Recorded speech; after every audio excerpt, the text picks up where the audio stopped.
자, 납세 의무가 소멸되는 거. 나는 돈을 이제 세금 안 내도 돼. 처음에. 내가 돈 다 내면 돼. 그쵸? 내가 소득세를 100만 원 내야 돼. 그럼 100만 원 다 냈으면 내 의무가 없어지는 거잖아요. 그래서 국세, 가산세, 그죠? 이제 첫부터 납세 의무의 소멸, 국세나 가산세라는 거는요. 언제까지 세금을 내야 되는데 쉽게 말하면 내가 그때까지 세금 안 내는 거예요. 그때 가산세를 하고 뭐 체납 처분비는 뭐냐면 이 사람이 세금을 내야 돼. 근데 버팅기고 안 내네. 국세청 직원이 가서 그걸 뺏어와. 뺏어온 다음에 그걸 팔아가지고 세금을 거는 거잖아요. 그때 팔을 때, 뺏어올 때 돈 들잖아요. 그런 걸 체납 처분비라고 해요. 이런 것들을 납부할 의무는 아래의 경우에 성립된다. 납부는 뭐냐면 내가 세금 다 냈어. 그러면 이제 없어지는 거죠. 충당이라는 거는 내가 받을 돈이 있어, 정부한테. 세금으로. 환급이죠. 근데 줄 돈이 있어. 상계시키는 거. 이거를 충당이라고 말을 써요. 상계되는 거. 혹은 부과가 취소되는 거. 이런 거죠. 예를 들어 국세청에서 당신 100만 원 세금 내세요? 그런데 좀 이따 미안. 내가 잘못 얘기한 거야. 취소. 이러면은 납세 의무가 소멸돼요. 자, 제척기간이라는 말이 있는데 최적이 아니라 이게 오타는 조금 편다. 제척기간이야. 얘가 올바른 말이에요. 제척기간이다. 제척기간 뭐냐? 국가가 납세 의무자에게 국세를 부과할 수 있는 법정기간. 그러니까 언제까? 왜냐면 우리가 살인자라도 어떤 뭐랄까요? 소멸시효라는 게 있잖아요. 그래서 막 도망다니고. 왜냐면 그 법이라는 게 평생을 내가 의무를 부담하면 불안하잖아요. 그렇기 때문에 어떤 일정한 기간 동안에만 의무를 지고 그 기간 동안에 아무 일도 없었으면 이제 없어지는 거. 그건 이제 제척기간, 소멸시효 있네. 소멸시효.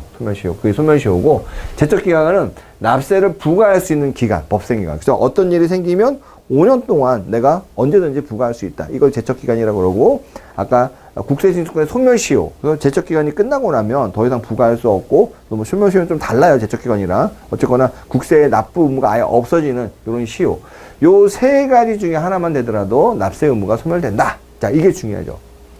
국세 부과 제척기간. 그러니까 내가 국세를 부과할 수 있는 기간이에요. 자, 일반 조세가 있고요. 상속 증여세가 있어요. 얘네들은 돈이 큰 돈. 일반 조세는 조금 적고 상대적으로 작은 돈. 그러니까 얘는요, 길어요. 원칙이 15년이야, 15년. 그렇죠? 대부분 15년.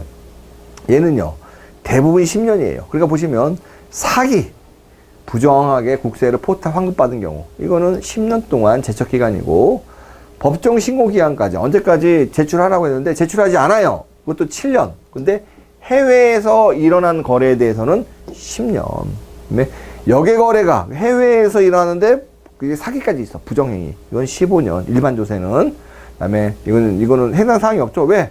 상속증여세는 일반 조세가 아니니까. 얘는 15년. 그죠? 부정행위로 얘도 해당 사항 없죠. 왜냐면 상속증여세예요. 그 사기쳐가지고 상속증여세를 들냈어. 그래서 상속인의 명의 이전 없이 50억 원 초과분을 취득하는 거. 이런 경우에는 안날로부터 1년. 그렇죠? 그러니까 얘가 제일 길어요. 왜? 내가 안날로부터 1년. 얘는 15년 동안 안 했으면 없어지지만 얘는 15년 동안 안 하더라도 오늘 알았어. 그럼 1년 안에 그렇죠? 국세청에서는 국세를 부과할 수 있다는 거예요. 기타는 5년, 얘는 기타 10년. 이거 외우셔야 돼요. 여기 시험에 나와. 얘는 여기서 있는 건 안 나올 수가 없어요. 다 나와. 이렇게요.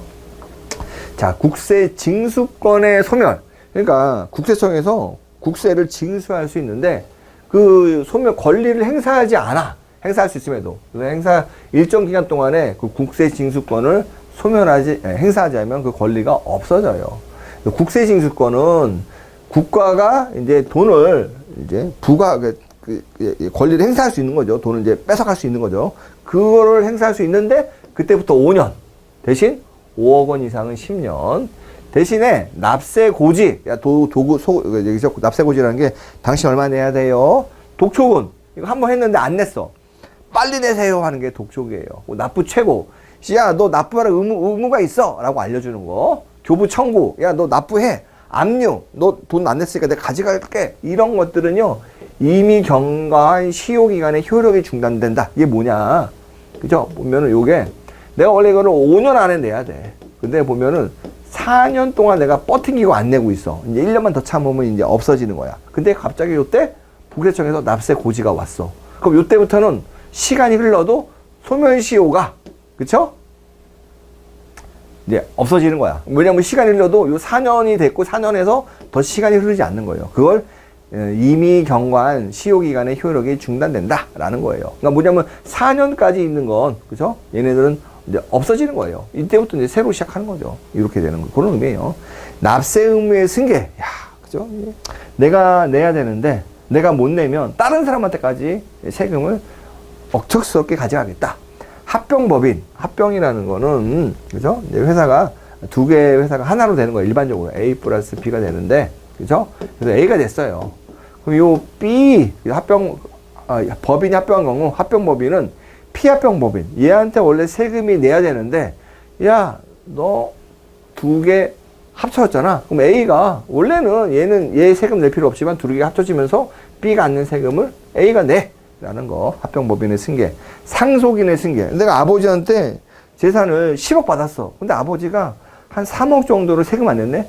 그러면은 재산 받은 사람이 그 3억원 내라. 단, 재산 받은 한도를, 금액을 한도로 해가지고, 상속인 때 상속인은 피상속인, 그러니까 상속인은요, 돈을 받은 사람, 피상속인은 돌아가신 분, 그죠? 이렇게 해야 돼요.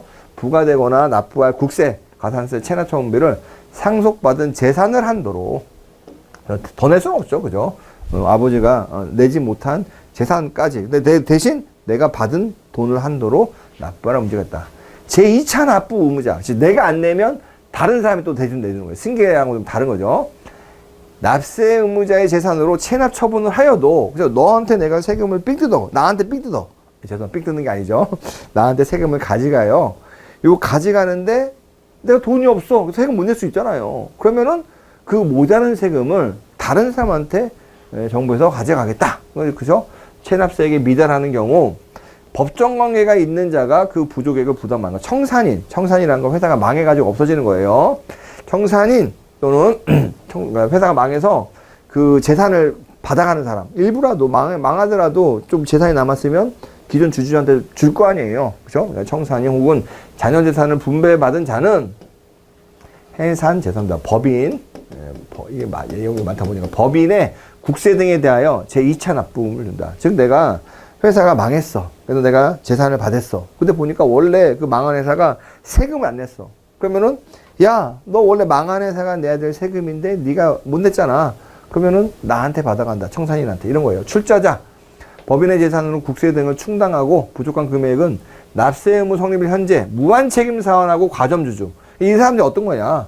이 사람은 사실상 회사잖아요. 그러니까 회사가 세금을 내야 되는데 돈이 없어서 못 내. 그러면 무한 책임 사원하고 과점주주. 너도 사실상 회사랑 굉장히 밀접한 사람들이잖아. 그럼 니네가 내! 라는 거예요. 출자자.